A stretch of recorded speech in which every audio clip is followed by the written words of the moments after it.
آپ عورت ہیں تو فخر کریں، کچھ تاریخ کی کمال عورتوں کا تذکرہ سن لیں۔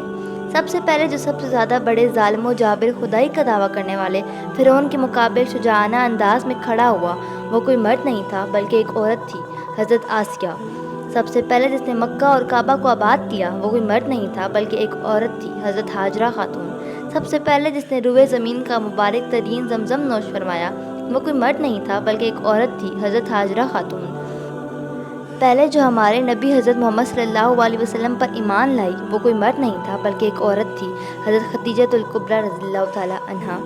قرآن مجید میں ارشاد ہے کہ جس کا مسئلہ اللہ نے 7 آسمانوں کے اوپر سنا، وہ کوئی مرد نہیں تھا بلکہ ایک عورت تھی، حضرت خولہ رضی اللہ تعالیٰ عنہا۔ سب سے پہلے جس کا خون اسلام کی راہ میں بہایا گیا اور شہید ہوا، وہ کوئی مرد نہیں تھا بلکہ ایک عورت تھی، حضرت سمیہ رضی اللہ تعالیٰ عنہا۔ سب سے پہلے جس نے اپنا مال اسلام کی راہ میں دیا، وہ کوئی مرد نہیں تھا بلکہ ایک عورت تھی، حضرت خدیجہ الکبریٰ۔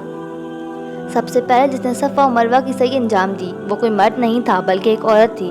اب ہر سال لاکھوں حاجیوں پر لازم ہے کہ ایک عورت کے انجام دیے گئے فعل کو بجا لائے، ورنہ حج قبول نہیں ہوگا، حضرت ہاجرہ خاتون۔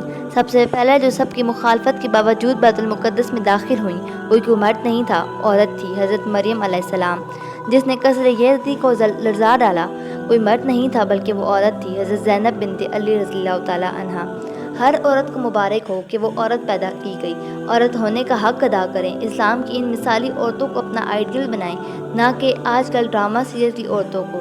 ان اسلامی ماؤں کو کردار اپنائیں اور معاشرے کو بہترین تربیت یافتہ اولاد دیں۔ شکریہ۔ آپ